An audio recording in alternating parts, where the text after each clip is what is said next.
Good morning, class. Nungai ko maya. Online class yaubiro. Tawgre ko maya mo online class. Hojik ngasi ki na tak tu se chapter number 8 ki last part ne ba ko. Last part.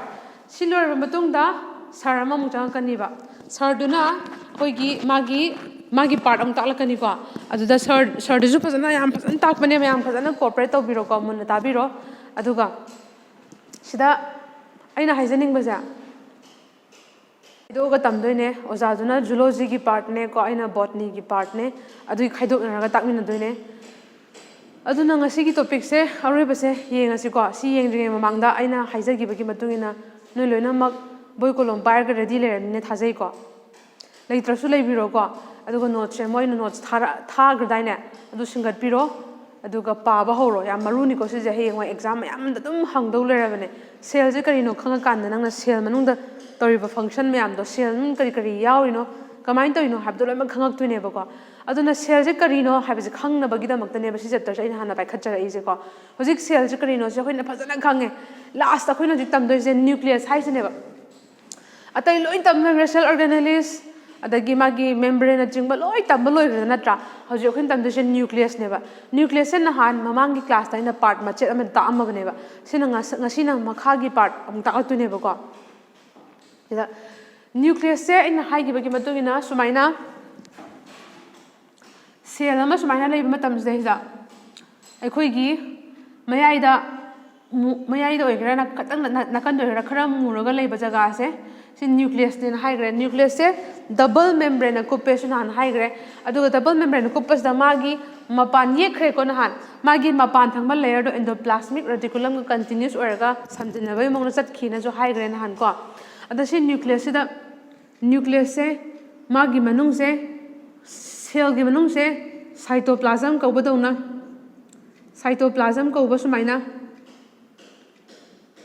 nucleus gi manung sisu nucleoplasm ko hai gre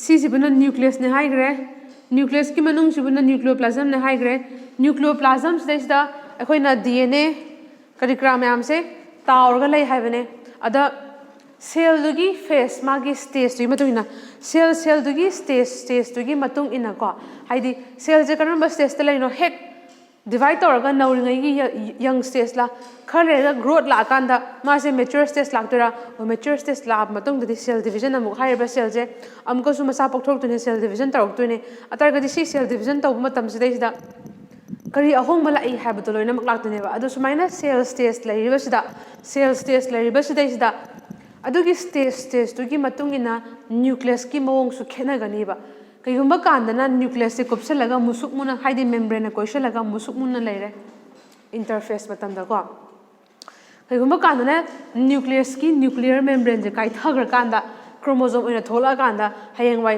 division toram dai amaga so chromosome yam yin thoknaraga na han haigib do chromosome yam yin thoknaraga cell division tar kana cell macha pok na ba matam do na chromosome gi mong da lak tu ne ba chromosome gi mamang da ki mong da lak chromosome de kari no ha ba tak lakhini ko hapet pandang palamani ko hojik lak to bane minute 5-6 minutes sa chromosome kai na tak to bane ko atar ga di sumaina nucleus se aina hoja ha ba je interface ki matam da ko interface ki matam da koina kai haire highly extended nucleoprotein fiber highly extended nucleoprotein fiber haizbra yam extend taraga haidi sigi mayai station ne ko hoigi sumaina jugu taraga pala sumain leiram dune ba sigi hairiba leiba sigi mari singsa sise chromatin haise khena bale kani ko chromatin haise munatation bi ko chromatin haise sida ngasai gi stage da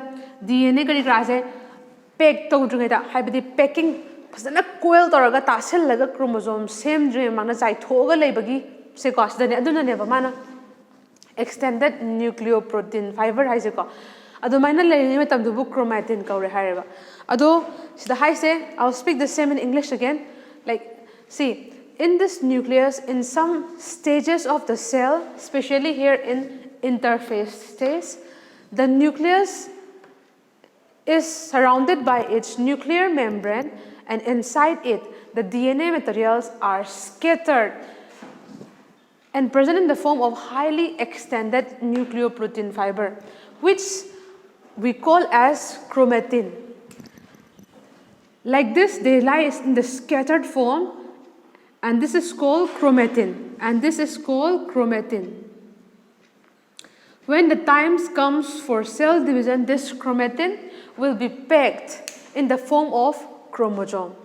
Chromosome gi mong pack tau ngai gi mong du chromatin ko ina hai ba se khoi tam gre ko atar ga je makha mung lak si ko sa chromatin je kari nu khange aina hai gi ba gi matung ina khumina si ko hojik nucleus se magi membrane je double membrane oi hybrid haidabra maku se ani na khupsil have na tro double membrane je is the mapan gi membrane du endoplasmic reticulum the continuous oi be mong endoplasmic reticulum same gi na han hair ga ye khadai ne ko adui taraga di ina hoja haisening se sigi nucleus ta su nucleus ki membrane ta su ina hoja haigib da na han haigib da ahu bale na hai bro nuclear membrane da ahu bale have nuclear membrane chuma double membrane chuma le khala je marak ta ahu bale na hydro ningsing bra sigi ahu ba si bo koina nuclear pore ko haigidro nuclear pore ko haigidro pore de ahu ba natra nuclear pore ko na haigidra sigi nuclear pores da ina han nucleus tagi amasung nucleus ki mapan chatpa mapan dagi nucleus sanga kera ani makse sigi ahoba sigi mateng na ahoba da lit laga chatle haibana dro sibu nuclear pore ko haibana dra sida nuclear pores da kari transport tauge habdong panjarang ge ba loina mak transport of ko khara khatane ba toise ko sida pa lise RNA tawre protein molecules RNA ga protein molecules ka transport tau nei ba ko diari ko kai to eba jigdo RNA and protein molecules ina namu palam matam da sigi double membrane of nuclear membrane ani se size da taisinnar kanda haidi membrane ani do punjin na grabagi fuse ograbagi sigi ahoba se semene na haigi banatra say for example si membrane ani dune khala je smine leidone sida outer membrane go inner membrane go smine fuse option give the sigi pores se semene hare sigi pores da sina nucleus menung ne khala je sina cytoplasm ne do khala si ko dargadi smine manung dagi ma pan jakera ma pan dagi manung changera satna ba sida RNA amasung protein se satnai habane ba sigi ahoba je power ga yari ko nuclear membrane gi mong da maram da hanga ga di smine khumung amani chromatin je kari no khange chromatin je hayeng ta sel kan da pack tor kan da chromosome sen do ne ba ko si sem dringai mamang da amukosu sigi nucleus is the hena dark oba hena musin ba jaga macha ma yaudune ba hena dark oba musin ba jaga am yaudune ba adubuna nucleolus kore haire ko nucleoli haisini sida lai ba sini nucleoli haire sida hena musin ba jaga hauja ina haigi bi matuna sida hena musin le ba dark kin ore ba jaga se sibu nucleoli haina kore haire nucleoli se ke doraba active site for RNA synthesis. So this is in R macha ma is ribosomal RNA hai ne ba si je R macha je kai ne ba ribosomal RNA ne hai ne ba ya ra sa sigi ngasai gi na hai gri ba khara he na musin ba jaga se si khara na musin ba jaga si sa kari gi active site khadauge mangon da kari gi active site oi gi hai matam da RNA synthesis ki ribosomal RNA makhal lei ko tRNA mRNA rRNA kaina lei ko ada sigi rRNA ribosomal RNA gi synthesis tawbase sigi nucleoli hariba jaga da hen taweba ko yarba nucleus ta su mu part khaidore ni ko mapa gi matungina aduga okay ngasa ina sa chromatin se sida tasal la kan da leina hai gredana chromatin se kari na saino ba dar chromatin se kari na saino ba ko chromatin se DNA yaure histone proteins yaure non histone proteins yaure aduga RNA si je khangjin biyo ba kaigumba kan heta hanga khani ba ko sida DNA ta ina han hai ba na hamuki sumaina ta ubudo double helix kana haraga the DNA double stranded double helix kana har sumaina ki ba sigi DNA se si su yaurani RNA makhal su yaurani histones hariba protein makhal ni ko sigi histones inaga sigi DNA je taselak matam da mateng pang tasan bhai badi ngasai gi sigi ashta chromatin leiba smana saithoga leiba chromatin se ei ko si je aina hayeng chromosome se mo kan taselakani pack tor kan na draba PAC Okay, pack.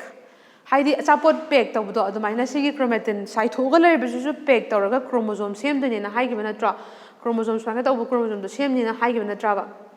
Adu semak na bidang ta sigi chromatin jina semdoni hamina DNA su histone su non histone proteins su histone je protein makhal ni ko protein histone proteins non histone proteins aduga sigi RNA se si myam se sigi chromatin je manung challe yabra sa sumaina DNA histones non histone proteins aduga RNA se si je chromatin gi manung challe chromatin da si myam se loimak yawine yarba sigi histone jina ga DNA da nappa kana pack tawda mateng pangduni ko sima leire sibo usde yare. I'll speak the same again in English, okay? I was talking about, okay, I skipped this one. She skipped her, nucleus, inside nucleus, the more darker portion is called as nucleolus or nucleoli. Is the active site for rRNA synthesis. rRNA synthesized rRNA, the small r represents ribosomal. And this specific RNA is ribosomal RNA. RNA, DNA, say, hamo in a definition, high deoxy ribonucleic acid, amana kariya. RNA na kari, khumse, jai thawen ki le pizano na khumzana bane, khumak pra yingi ko. Sina ribo kari nucleic acid. Sina deoxy, hyrone ribonucleic acid, deoxy ribonucleic acid, ribonucleic acid. I have said that there are many types of RNA. Among them, this rRNA is synthesized in nucleolus. After that, I was talking about chromatin. The scattered part over here is known as chromatin, and it consists of DNA, histones, it's a kind of protein, non-histone proteins, and RNA. All these are present in chromatin, and these histones proteins will help in packaging of these chromatin fibers to form chromosome. There goes that. Okay, erythrocytes, high sieve tubes, high cell, makhal singza nucleus yaudeba. Ngasai cell anamba nucleus may the yawi hire nucleus given the DNA yauri hire. Sigi DNA is number of organizing say ima babagi mawong malamize nang ze mi in the lermize nang huigi suto anba DNA lermoni hawdung suto anba DNA mogi nucleus yauzurandoni. But in some cells, cell karada nucleus say yaudeba cell karada sigi nucleus say yaudaba cell level. Huigi human RBC akoina red blood corpuscles habdo nogi ida ngangsangang nibudo adu mass erythrocytes adune ko adu kangbudo mangonda mayaida nucleus yaude ko adubu exceptional cases the higher basigi RBC se RBC ko RBC hai se RBC red blood cells or red blood corpuscles se kada we have matamda akoina haibagi matungina mangonda hojik se nucleus se haiba yaudira RBC da nucleus se yaudeba ko adubu RBC sina young oringa da haibadi hek semak tangai da RBC se sem dangai ne matam young oringai nouringai matam dadi nucleus se khara yaweba ko adubu mana mature or matam mana mapung phaba cell or matam da RBC da nucleus yaudreba ko yarabasa aduga sieve tubes ka haije pambigi cell makhal ne ko tamakini dahlam floyam da karam da no du tamakini ko sieve tube haiba cell je plants kini mangonda su nucleus yaude leg nucleus yaude haiba I'll speak the same in English again. I was talking about there are some cells where there is no nucleus in it, okay, and we know that nucleus is very much necessary in a cell because inside this nucleus, due to the presence of DNA, we are in the form of human. And also dogs and cats have their own DNA materials inside the cell, inside the nucleus, which is why they are in the form of dogs and cats. And also you are like similar to your parents because of the DNA present in your cell. But there are some cells where there is no nucleus. I will repeat again, where there is no nucleus. And some of the examples are erythrocytes and sieve tube cells. RBC, which we also know as red blood cells, your blood is red in color because of the presence of this RBC, red blood cells, or we will call it as erythrocytes, do not have nucleus in its younger form. When the do not have nucleus in its mature form, but have nucleus in their younger form. I will repeat again. When this RBC is very young, this RBC, red blood cells, is very young, they have nucleus. But when the cell matures, the cell will not have nucleus in it. Okay, RBC cells, mature RBC cells do not have nucleus in it. Also, the sieve tube cells are cells of plants. They do not have nucleus in it. Yareko sibauza. Sibau lerba matungda. I hairage. Chromosome matang hairamge ko. Hojik haigibdo chromatin haibani ko. Chromatin hairagadi ngasai nucleus manung da interface ki matam da division, cell division tawdrungai mamangda khoina nucleus ki manung da khoi DNA karigram yam do histone karigram yam yaur kanda chaithuga lebdu chromatin ne haireba. Aina hojik na to bong haitoreba chromatin anam haitoreba ko. Adu khena ba je khangmina jeba. Aina ahan habdana chromatin haibne ba ko.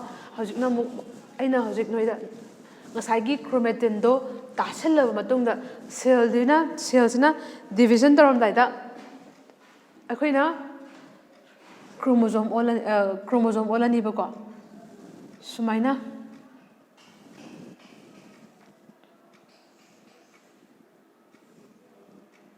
sisem dip tam gyoisi sigi same chapter se class 12 ta chong tamakani sibau da chromosome je karino haina ba khangdok mina se ba ko chromosome je ure aina si matek se amana yam sang ni yi amana yam tin ni yi mayaida akoiba malai leitra sigi masa mari se ko sumaina leibasu ai kana tawdrungai da replication kari ka tawdrungai da kaisu kaide ko sisu chromosome ni sta aina haijaningi je mayaida akoiba malai se mayaida akoiba malai se sija centromere ko sije centromere ko kei ko ba centromere aini je chromosome ni ko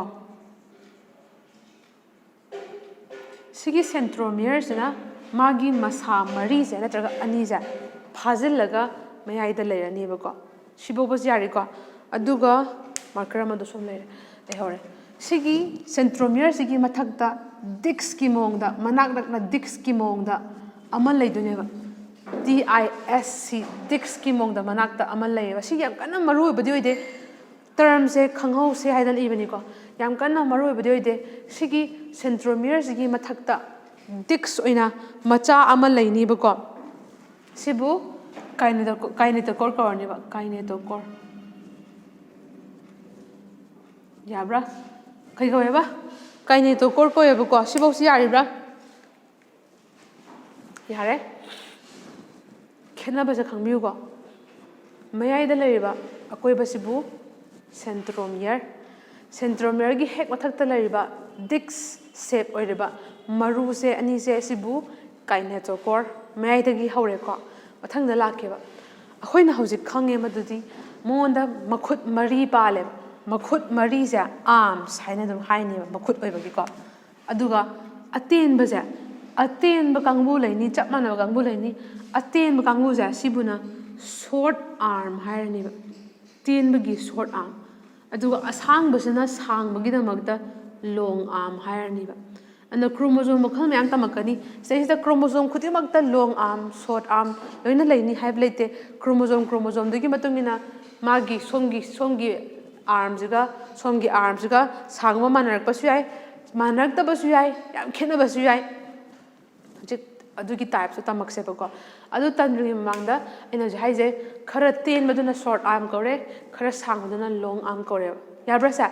aduga ngasai aina nucleus ta sono kanda yek patam da nucleus nung da yawgi badu chromatin haibna dra chromatin si je like the yaw de adu noi concept khangna ba haina aina thoin ki hairam bani ko ngau dona bana ngasai gi duna chromatin haiba ngasai gi duna chromatin haiba oi ko ngasai gi duna chromatin haiba aina hojik haidajna sigi makhong mayam se ko then masigi makha makhut mayam arm mayam se sibu chromatids ko ba ko chromatids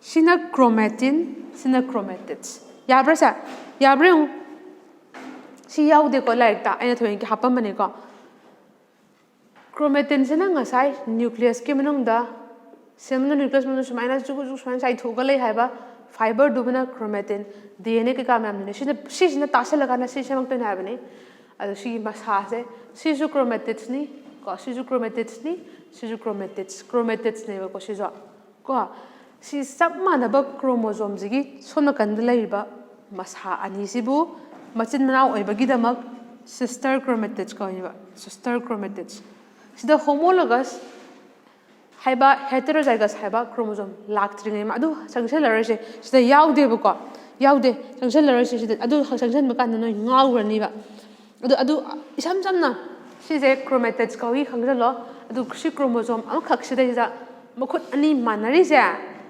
machin manau gi type ta lai bagi aina si ningjing na ba hamni ko machin manau gi mong da lai hai bagi wana te ko sister chromatids ko rani ba ya bra sister chromatids kai ko ba sister chromatids non sister chromatids su lai ba aduna adu concept ta ke ha top concept chak ta yaro aduna class 12 ta ma ji ko adun ma lai re ade aina hai gi ba je sida satellite hai bam su la kan ni ba ko stage da aina haji hai ba je makha cha thadring da English tak dairam ge I am explaining about the structure of chromosome. Okay, here is chromosome. There are 4 arms, or it may have just 2 arms. Okay, this is also a chromosome. This is also a chromosome, and the 4 arms have a small constriction inside it. Circular constriction. Constriction hagadi subchin ba taina fam jaga duni ko constriction in it that we call as centromere. Constriction the actually khangsil odang haibane sidi idra ko ina si sida constriction of the shibuna centromere ko hai this we call centromere, and the 4 arms are extended, like are attached to it. Okay, not extended, attached to it. Here in this chromosome we can see that these 2 arms are short as compared to the above 2 arms, and that is why the shorter arms we call it short arms, and the longer ones we call it long arms.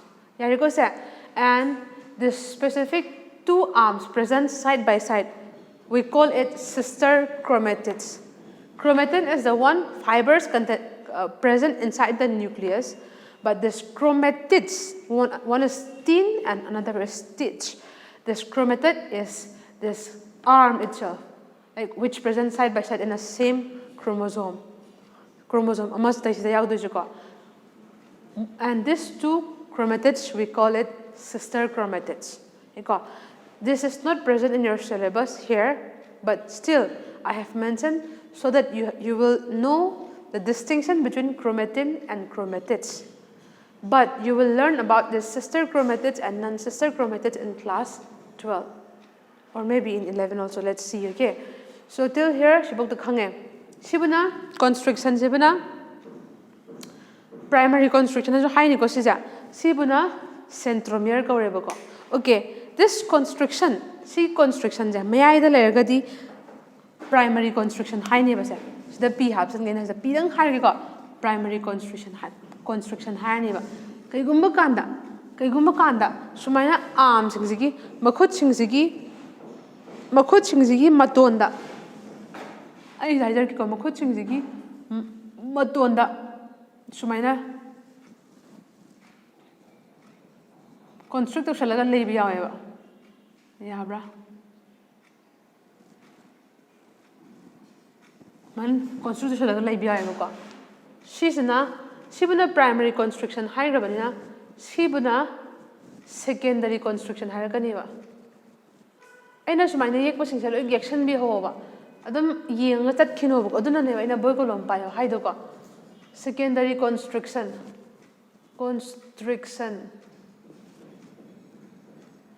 secondary constriction layer.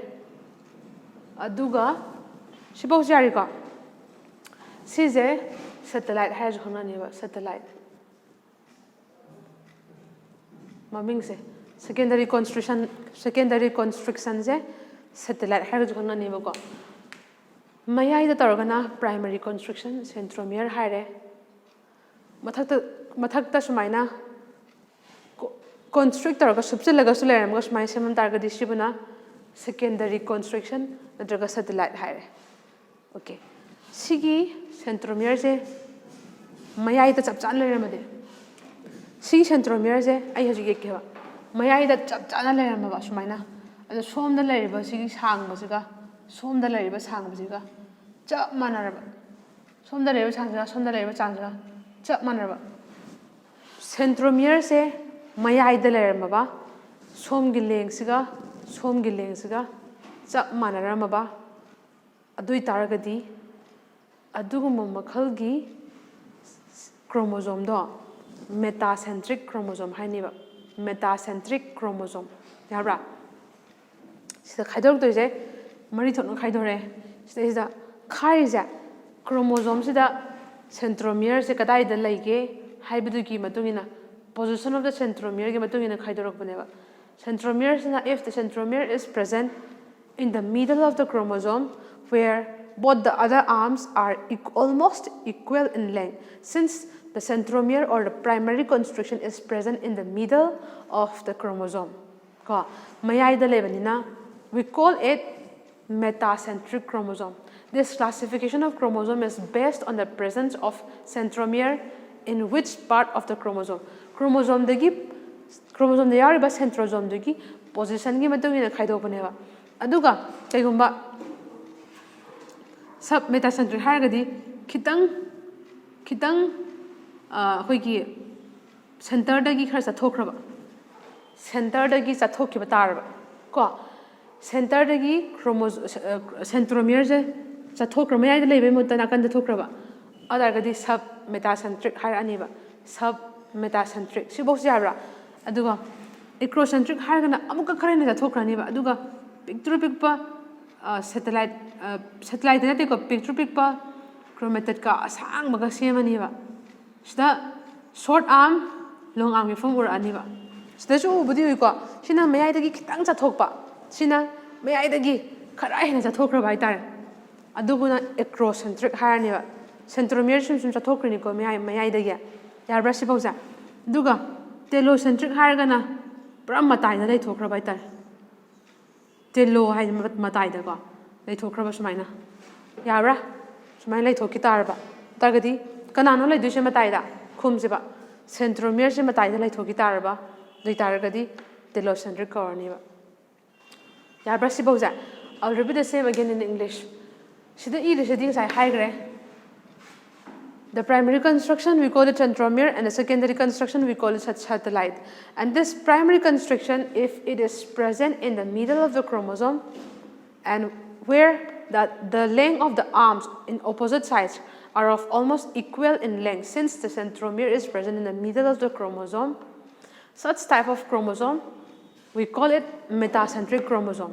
Okay, if the centromere goes slightly above the center, not in the center but slightly above the center, we call it submetacentric. Here,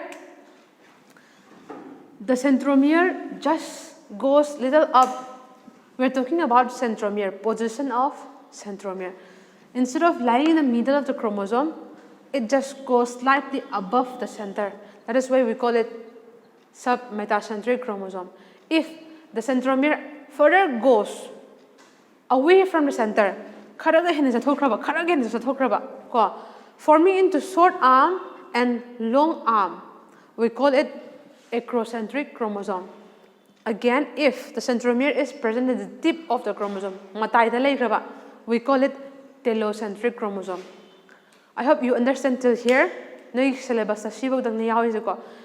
were talking about nucleus, cell the nucleus to interface with the chromatin nuclear membrane nuclear membrane double membrane oire mapandu ribosome ga mapandu endoplasmic reticulum ga samjanarga chakre ma'am high gre ko mathang adagi aduga high basigi nucleus se cell division daram da chromosome gi mong da chromatin fibers na chromosome gi mong do ole chromosome gi structures da leire centromere na ching boloi ma high rest da sister chromatin na ching boloi ma high gre ko adu taragadi aino jaining ise aduga su centromere sigi yauriba present toriba mafam se jaga sigi matungina amuka so khoina chromosome makhal mari tona khaidokre metacentric submetacentric acrocentric and telocentric sigi types of chromosome se hangan bani duna homa oina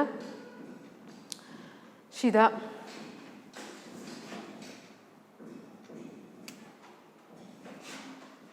homa oina ko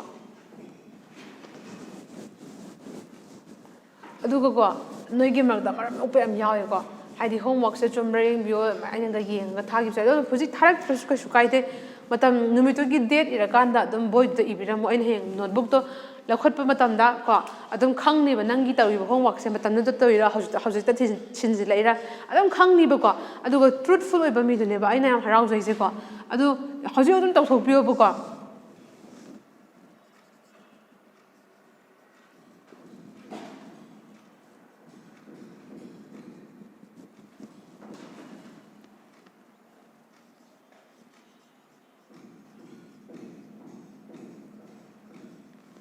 What are jare?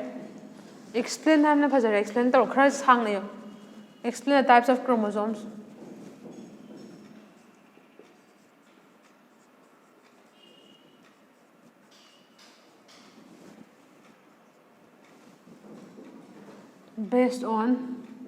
Classified based on position of centromere.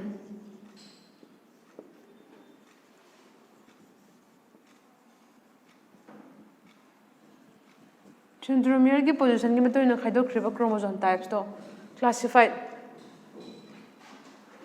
अदु EU explain तो है बने को सीजे मरु है सी homework तो बिरो class से दलो शंजी chapter number 8 से दलो रे chapter number 9 पाई के खन बने दाई नंदो की class maths खर दाई ना call तो रोगा हंग मतम दा कई हायर क्या है मतम दा मोइना मोइ chemistry की part तो ये मने chemistry दा part खर तम त्रतार गदी takshan बियार दुरे बस chapter number 9 नो को अदुना आइना मु chapter number 1 दा की पारेक्शन तो बने दो anyways मथंग class की दी sir की video थारकनी को sir की video दा थारक येंगमो अदुगा मथंग class तो पाइना मु लौथार के chapter number 1 दा की रकनो लौरागे फजा फजा मरुइ बलौरागे सिबाउ दा नोइ online class तोरखनी याउबियु अदुगा all the best everyone अदुगा like kana pau ko sigi se fazana semdok piro note se anyways thank you class